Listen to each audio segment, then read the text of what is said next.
Good morning, Liquid Church. Can we give a big welcome to Church Online, all our campuses? Great to see you guys. My name's Tim, and I'm one of the pastors here. So glad you're with us for At the Movies. Now is the appropriate time to pop open your popcorn, people. Okay, we're using popcorn and Cokes for communion today. Not really, but this is our annual August series. What we do is we look at some of Hollywood's biggest hits, some of the spiritual themes, because if you notice, the movies we watch, the shows we stream, the episodes and we binge watch, they really have some deeply embedded theme about the human heart. And I think today you're going to really be impacted because my friend, Pastor Mark Johnston, is here from The Journey. It's a wonderful church in Newark, Delaware. Can we welcome Mark and his wife, Susie, who are here with their kids? Let's welcome these guys.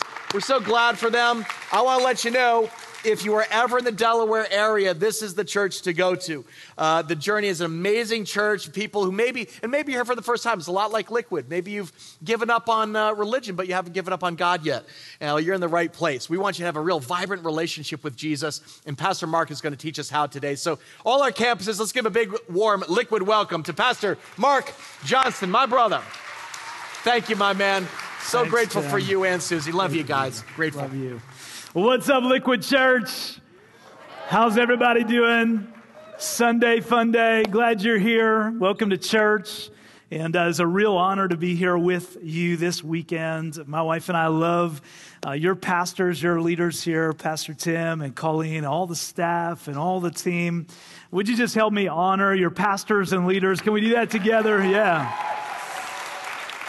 And at our church, The Journey, we learn so much from you. You may not have realized it, but our team learns from what you're doing here to reach people with the message of Jesus. And I look up to Pastor Tim so much. It's not just because he's a little bit older than me. Had to throw that in there. But also because he's a little bit further along in his leadership, and I respect him and learn so much from him. And I'm honored to be here, very honored to have my wife, Susie, my kids, Maddie and Connor, in the house today. I love them very, very much. Yes.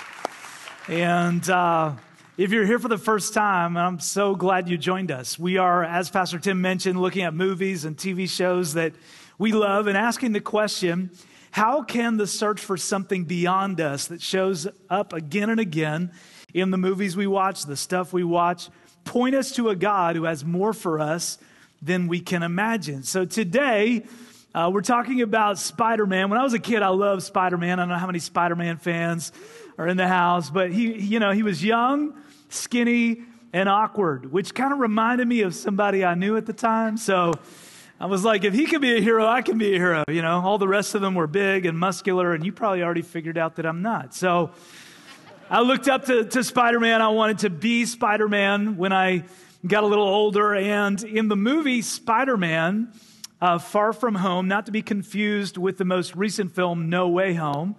They're just going to ride that home theme for a while, I think. But in Far From Home, we catch up with Peter Parker, who is Spider-Man. If that's a big surprise to you, you probably are not a Spider-Man fan.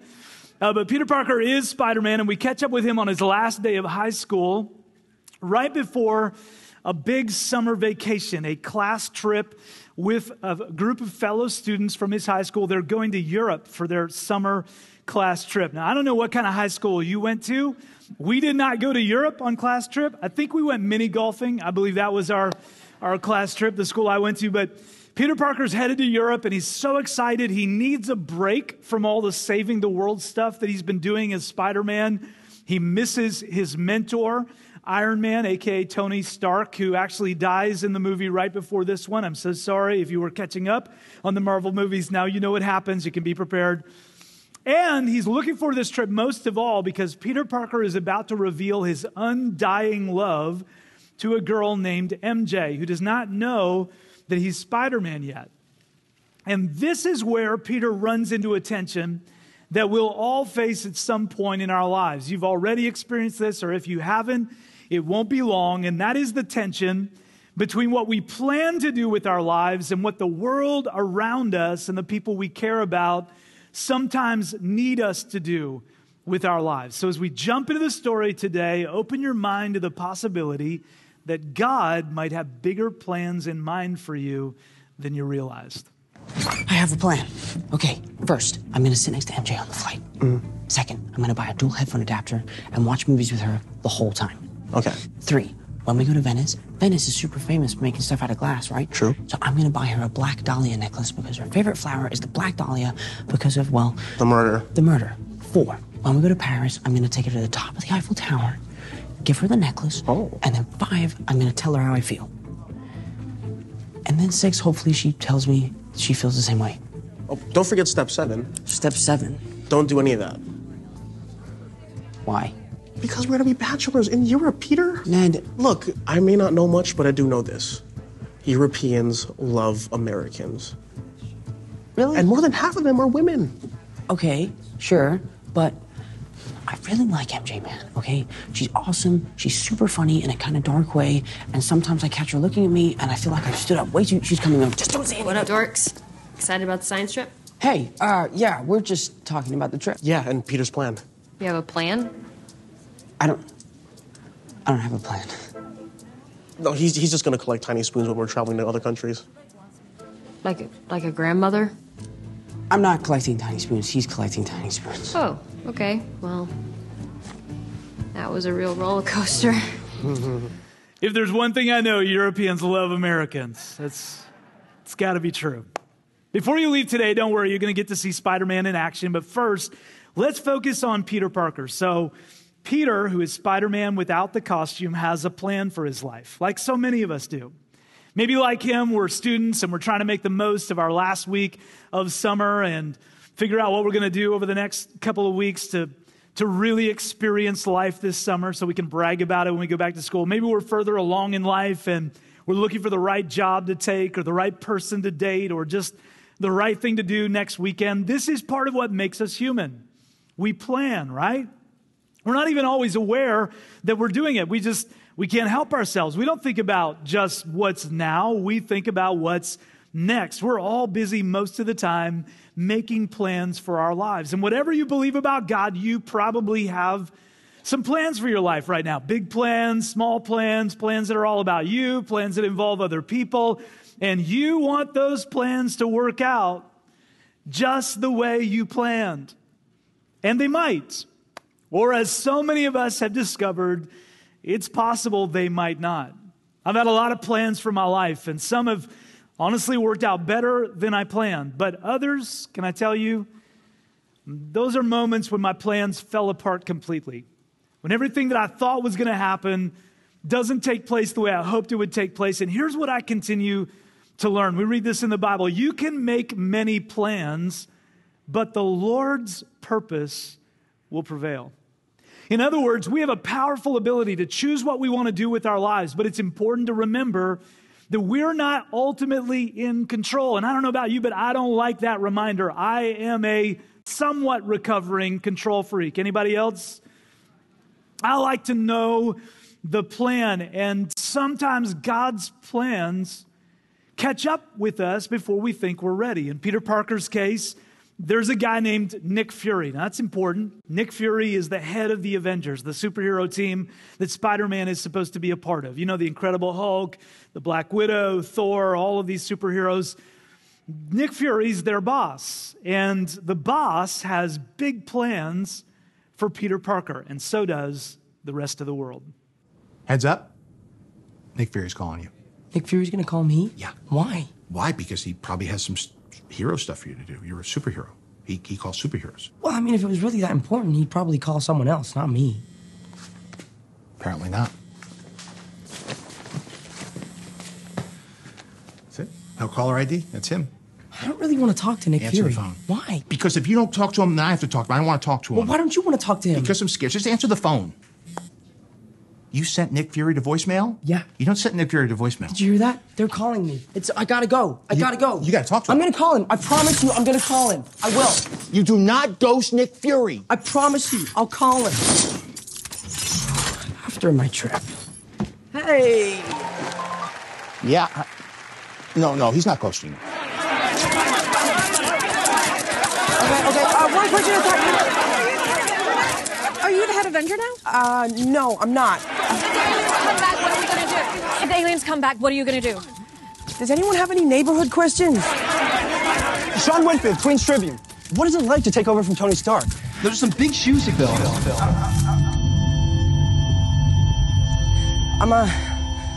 I'm gonna go. Thanks so much, everyone, for coming.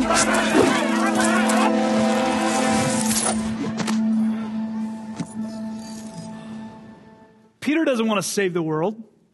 He just wants to get back to summer vacation. And when a reporter asks him, how does it feel to replace Tony Stark? Remember Iron Man, Peter's mentor? He's uncomfortable. Those are big shoes to fill, and he just doesn't feel ready. I don't know where you land spiritually, but maybe you feel like you're not ready for what life's asking of you right now. Maybe you feel like you're not ready for what God may be asking of you. I've been there. When God nudges us to take a step, to grow spiritually, to do more that matters, to lead, to give, to forgive, we feel like we're not ready. Maybe you don't feel ready to start high school or college this fall. Maybe you don't feel ready to start scaling the business that you launched, and the demands, the pressures are looming over you. Maybe you don't feel ready for a relationship that's struggling, or a difficult season in your marriage, or the divorce your parents are going through, or being single, surrounded by friends who aren't. Maybe you don't feel ready for parenthood or retirement, or just what's waiting for you at work tomorrow. And maybe you don't feel ready to take the next step God has for you spiritually. You just don't feel prepared. Why? Because you have other plans for your life. And I get it. We all do. So what do we do when God tries to get our attention, when he calls us through an environment like this, a church service like this, through a conversation with someone who maybe leans in a little bit and asks us some questions that are difficult for us to answer? What do we do in those moments when God is calling us to something more? Well, often, just like Peter, we end up ghosting God. I mean, how many of us, if we're honest, have sent God to voicemail on occasion?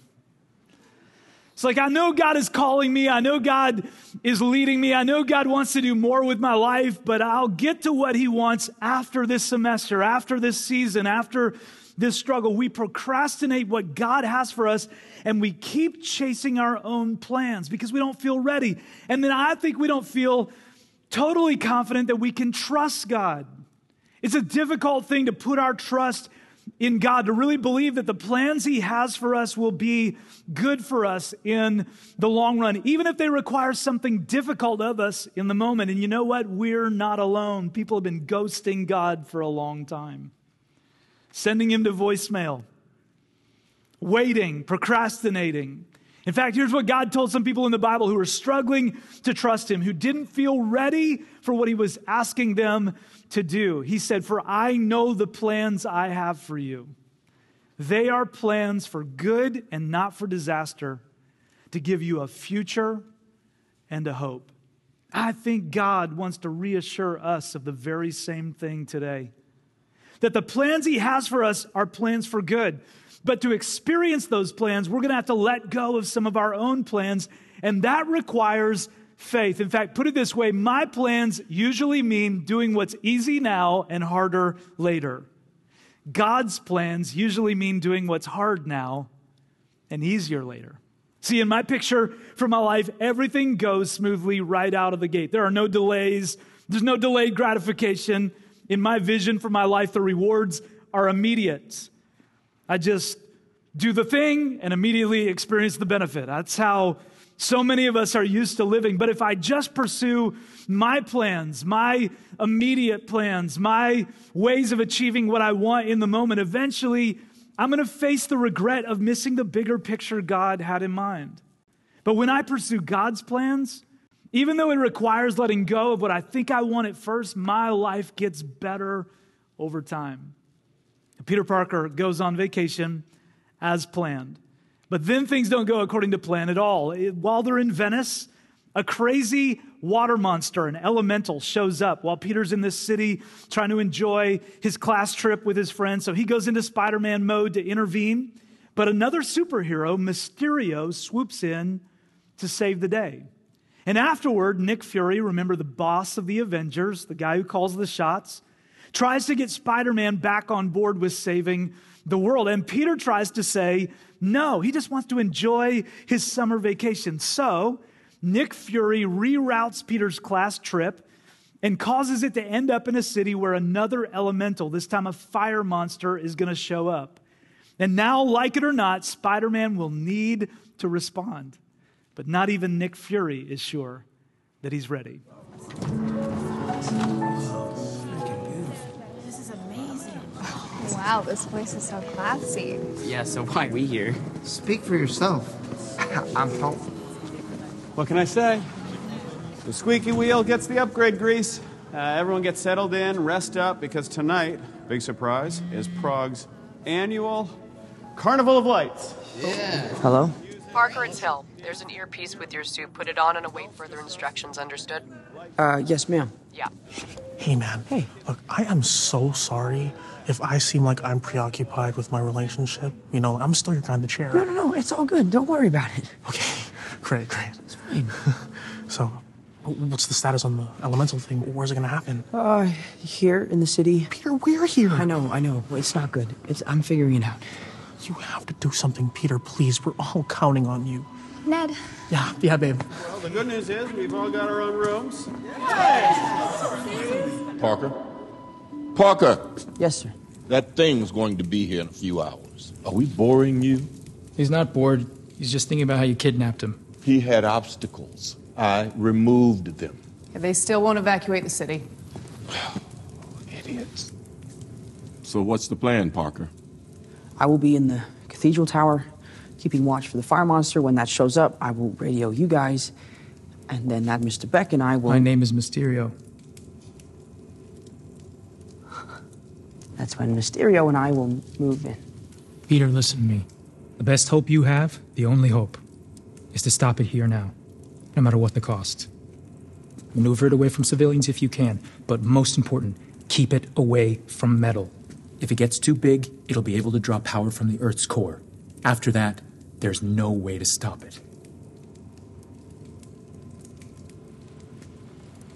Hey, man, my friends are here, and I can't help but think that we're putting them in danger. You're worried about us hurting your friends? You, who called a drone strike on your own school tour bus? Stark gave you a multi-billion-dollar AR tactical intelligence system, and the first thing you do with it is try and blow up your friends. It's clear to me that you were not ready for this.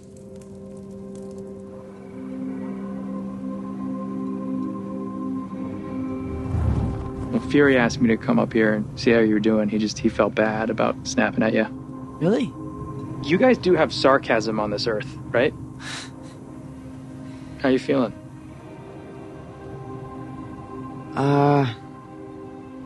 I didn't think I was gonna have to save the world this summer. I know that makes me sound like such a jerk. I had this plan with this girl that I really like, and now it's all ruined.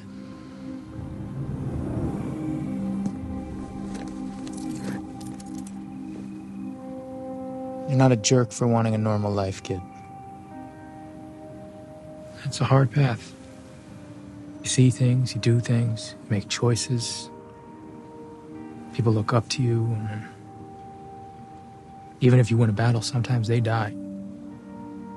I like you, Peter. You're a good kid. There's a part of me that wants me to tell you, just turn around, run away from all this, and then there's another part of me that knows what we're about to fight, what's at stake. And I'm glad you're here. Me too. What's the plan, Peter? Mysterio gets it. You're not a jerk for wanting a normal life. Let me ask you a question. Is that true?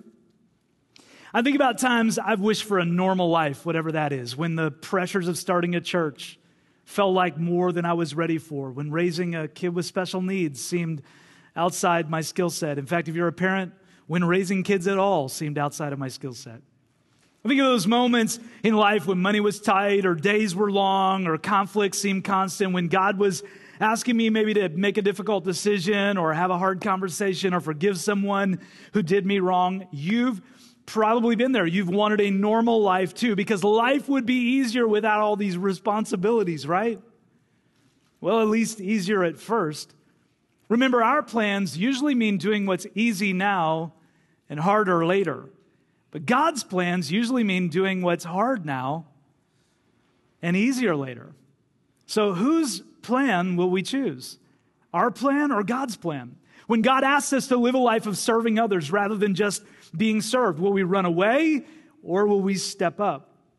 When God asks us to be generous with what we have, will we hold it all close to our chest or will we open our hands and give it away? See, you may not feel ready, but your world, your friends, your family, your neighbors, your college peers, your church, your world needs you to not run away. If you're a parent, even if you don't feel qualified, even if you're doing it alone or trying to battle through schedules with an ex, you're that kid's parent, and they need you to not run away.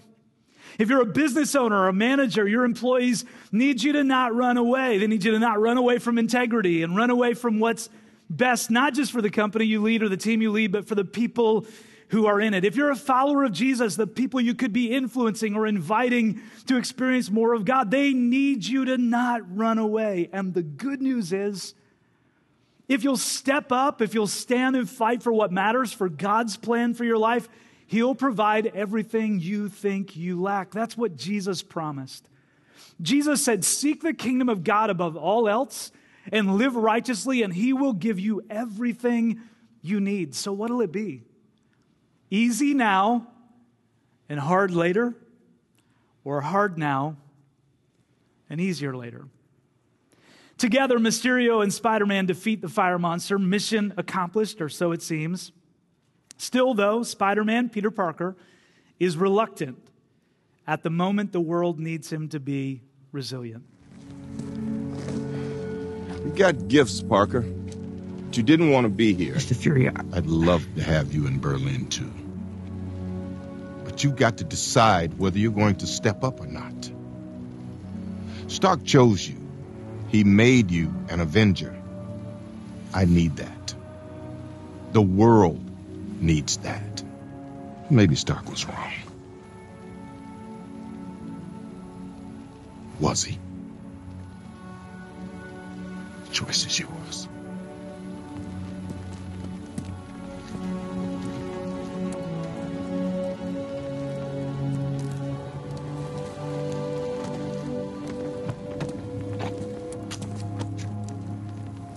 Let's get a drink. I'm not 21.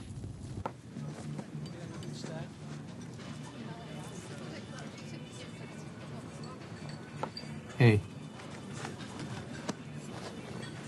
We gotta celebrate. Did something good tonight. Yeah. Fury was right. Tony did a lot for me, so I owe it to him, to everybody. Do you? Yeah. I mean, Mr. Stark gave me a chance to be more. He wanted me to be better than him. And Fury just wants me to live up to that. What do you want, Peter? What do you mean? What do you want? I don't know. What do you want, you, Peter Parker, now? I know you're thinking about it. I want to go on my trip, right?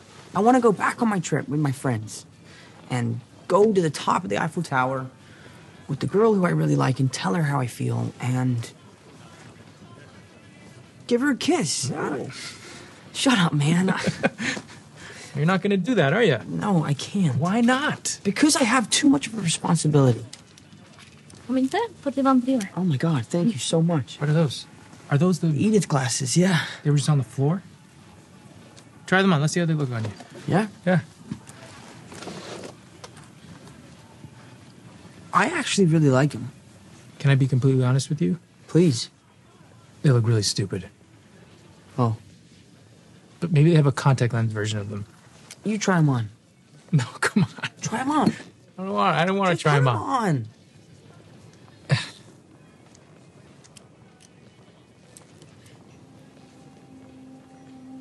What do you think, kid?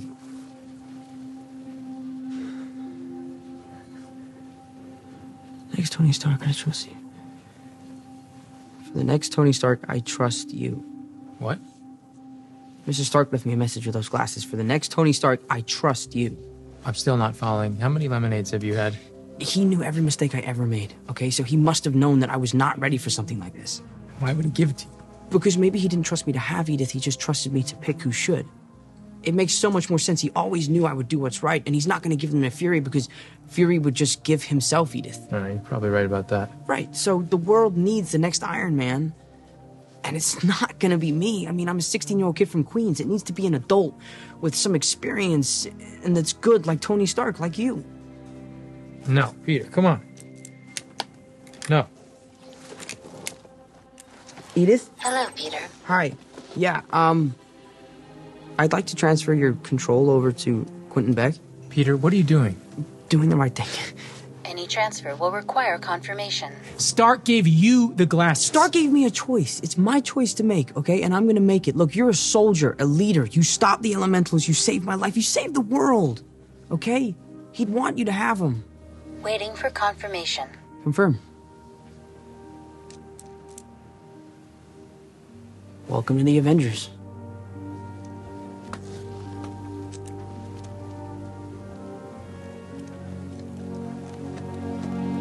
Look good on you.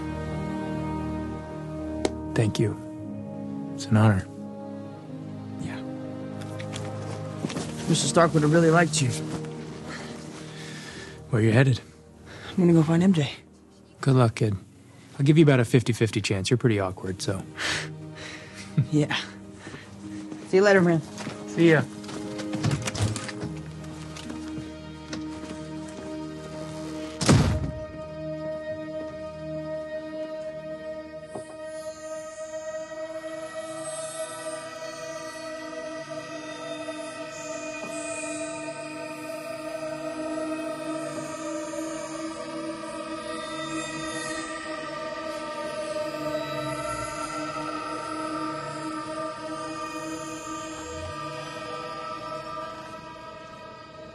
See, that wasn't so hard. Somebody get this stupid costume off me! Surprised? So Tony Stark, Iron Man, left Peter, Spider-Man, this special pair of glasses called Edith. He intended for Peter to become the next leader of the Avengers, but Peter doesn't feel ready. He just wants to go on his trip, get close to MJ as planned.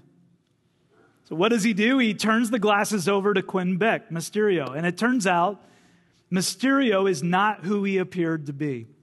Peter thinks maybe someone else can do what I'm not ready or willing to do. Maybe then I can get on with my plans. And maybe you've thought that too. But God gave you the gifts you have. God gave you the opportunities you have. God gave you the people you have around you right now. And there's no one else who can be you. No one else can be the dad that you can be for your kid. No one else can notice that other student the way you can and show them the kindness of Jesus. No one else can give what you can give. No one else can do what you can do. You have more power than you realize. And you know what comes with great power, right? Great responsibility. Come on, Spider-Man fans. With great power comes great responsibility, and you have great responsibility. So do I. So as it turns out, all the monsters are illusions engineered by Mysterio. They're all projected holograms and drones. And the real enemy isn't the water monster or the fire monster. The real enemy is Quentin Beck. It's Mysterio, the guy who tried to convince Peter, remember earlier, that he wasn't a jerk for wanting a normal life. What if our real enemy is whatever little voice right now is trying to convince us to pursue our plans for a normal life while ignoring or putting off God's plans for a significant life? You say, well, how do I know the difference? Well, your plans usually mean doing what's easy now and harder later, while God's plans usually mean doing what's hard now and easier later. So which will you choose? MJ, the girl Peter likes, figures out that he's Spider-Man. Together, they figure out that Mysterio is a fraud. He's behind all of these disasters and all of these monsters. But now, Mysterio's after all of them. Peter did what was easy in the moment, follow his own plan. Now he's going to have to do something very hard, go up against Mysterio. So now we get to the action, and it's a little intense. But just remember, it's all an illusion. I don't like this. Something's definitely up. You're an FOS now. Friend of Spider-Man.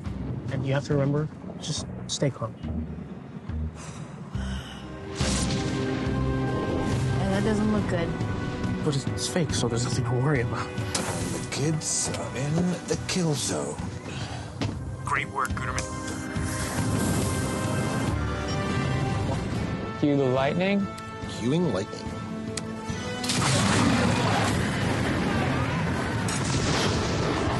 Sir, is it still safe on the top, or should we all come again? All right. Look at the bus on the side! The bus driver's gone! Hey, is it okay?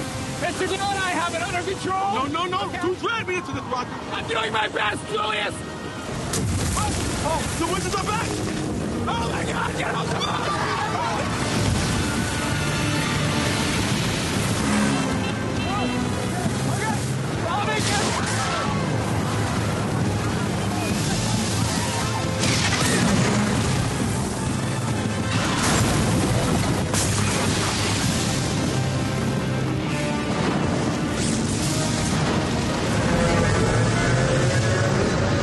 Now that is an Avengers level threat.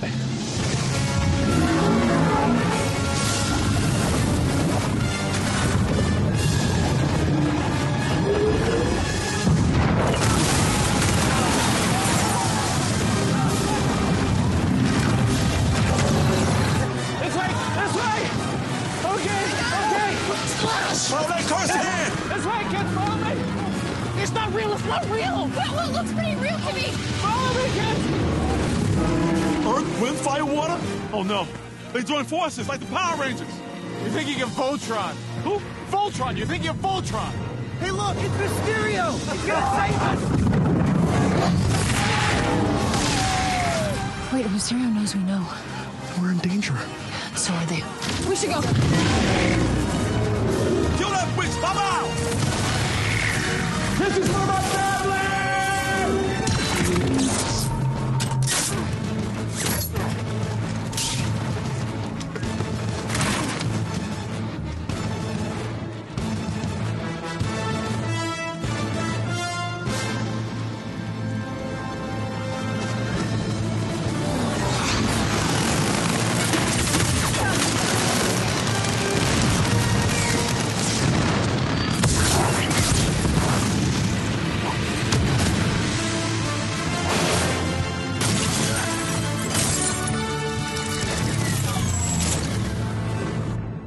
Your lives are over, Beck.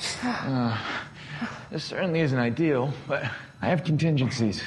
Edith?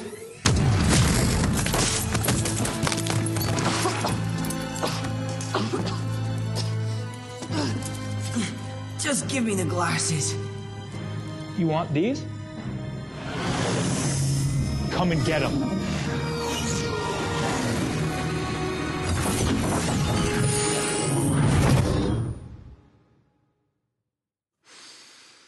Come on, Peter Tingle.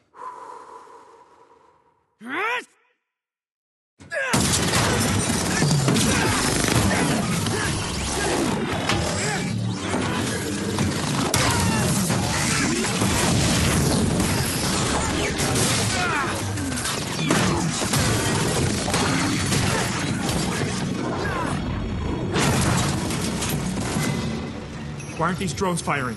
You're in the strike zone. The chance of getting hit is... Fire all the drones now!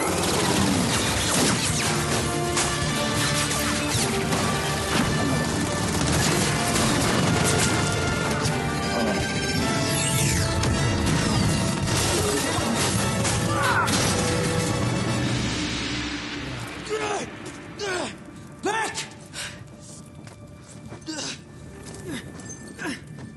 Beck! You lied to me. And I trusted you. I know. That's the most disappointing part.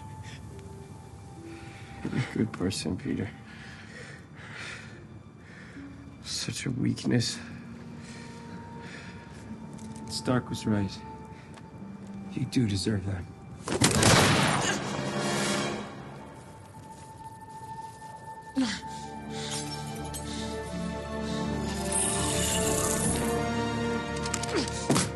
You can't trick me anymore.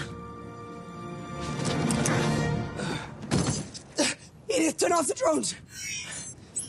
Biometric scan complete. Welcome back, Peter. Shall I execute all cancellation protocols? Do it! Execute them all! Confirmed.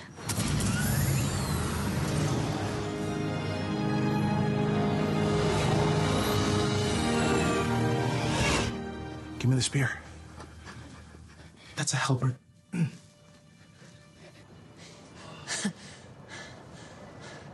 Thank you. Spider-Man finally steps up. Yeah. He gets inside the illusion, defeats Mysterio, saves his friends. And in the process, Peter's reminded that he has what Mysterio calls a weakness. He's a good person. What makes someone a good person? In the end, isn't it a willingness to lay aside our own plan and pursue God's in a way that will benefit someone else? When you think about it, that's what Jesus did for us. He faced the same tension that we face in his humanity, but he chose God's plan. Listen to what Jesus prays right before he goes to a cross and lays down his life for us. My Father, if it is possible, let this cup of suffering be taken away from me. Yet I want your will, your plan to be done, not mine. Here's what Jesus knew. Our plans usually mean doing what's easy now and harder later. But God's plans usually mean doing what's hard now and easier later. And good news, it's never too late to make that decision. It's never too late to stop pursuing your own plans and start pursuing God's plans. And if we'll do that, even though it seems harder at first, God will provide everything we need.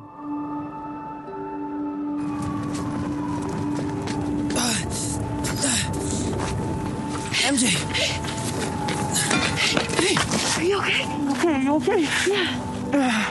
Is everybody else okay? Yeah, everyone's okay. What happened? There was just the drones and they were following us and then they just stopped.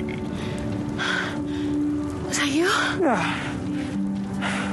Did you get him? Yeah. Well, I brought that in case you needed some help. Thanks. Anyway, there's a sweaty guy in the tower with us. I think he works for you or something. He gave me this. No. Oh, MJ, I'm so sorry. I had this plan, this stupid plan, and I wrote it all down, and I was gonna buy you this. I'll give it to you in Paris at the top. And you kissed me. I don't really have much luck when it comes to getting close to people. So I lied. I wasn't just watching you because I thought you were Spider-Man. That's great. Black Dahlia, like the murder. Yeah. Sorry, it's broken. I actually like it better broken. I really like you. I really like you too.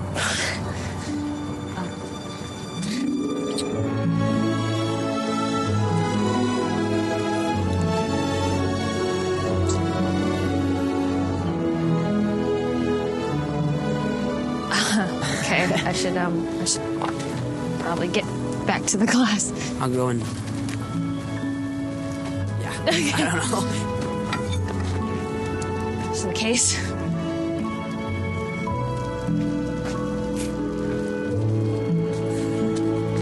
I'm not suggesting that if you follow God's plan, you'll always get the girl. Or the guy, or the promotion, or the exact circumstances you think you wanted. But I do believe this: commit your actions to the Lord, and your plans will succeed. Does that mean it'll always be easy? No. What it means is that if you'll make God's plans your plans now, He has a way of making your plans His plans later. In other words, God will never let you give up something to honor Him without rewarding you in the end. He's faithful. That when we let go of what we think we want and we pursue what He desires, He's faithful to give us what we need. So what would it look like right now for you to step up to God's plan for your life? Maybe it looks like turning away from something that's keeping you from God's best. Maybe there's a habit you're holding on to, a relationship that isn't healthy. Maybe there's even something in your life that God would call sin. And He's asking you to confess it, leave it behind, and follow Jesus more fully so you can experience His plan for you. Maybe it's serving others. You've made all the excuses, but you know what? The world needs your contribution. It's time to step up and serve. Maybe God's calling you to give, to be generous, but you've been so busy chasing your plans to get ahead that you haven't pursued God's plan to put Him first. And it's time to be faithful to God and trust that He'll be faithful to you. Whatever it is, you're probably going to have to act before you feel ready. But it'll be worth it in the end. So as we get ready to wrap up week 2 of At the Movies, if you're here today, if you're at any of our locations, if you're watching online and you would say, I'm ready to take a step toward God's plan for my life. Maybe it's a second step, a 5th step, an 80th step. Maybe you've been following Jesus for a long time and you thought He was going to stop asking you to take steps and He hasn't. But if you would say, I'm ready to take the next step, even if it means doing what's hard now, I'm trusting God with the plans He has for me. I wonder, would you just shoot your hand up? All over the room, every location, watching online, just shoot that hand up toward heaven. Well, let me pray for us. Open your heart up to God with me. Father, we come to You, our God and our King. And first, we submit our plans to You.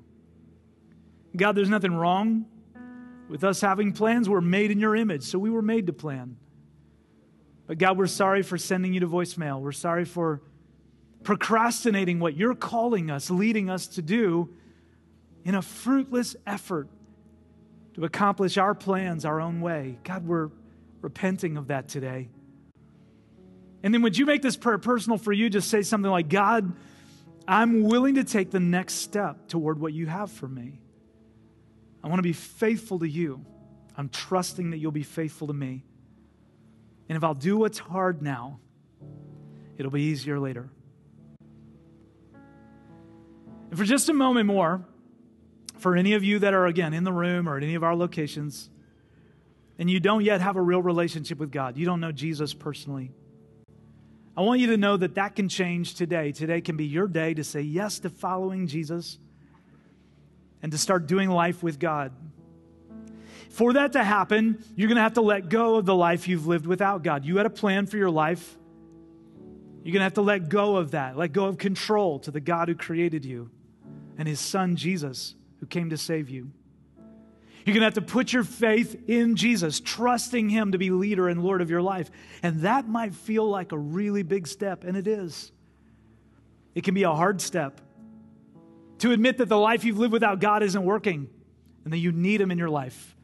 It can be a hard step, but can I tell you, it leads to such a better life in the future for you. A life that's fulfilled, not always easy, but full of purpose and meaning.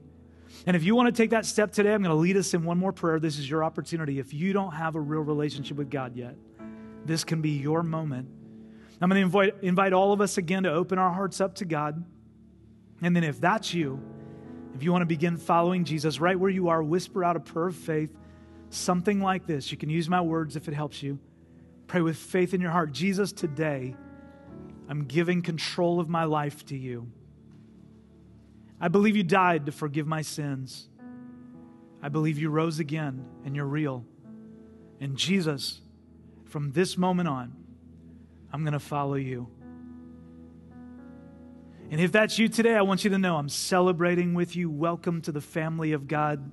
Can we all together give Jesus all the praise and all the thanks? Amen. Thanks for watching the Liquid Church YouTube channel. Hey, don't stop here. I want to invite you to be part of our online community. Subscribe to this channel so you don't miss a single video or live stream. And share this with a friend. You know, everybody's welcome to join us. If you were blessed by this message, you can support our ministry by clicking the Give Now button to help us continue to reach people around the world for Christ. Thanks so much for watching. God bless.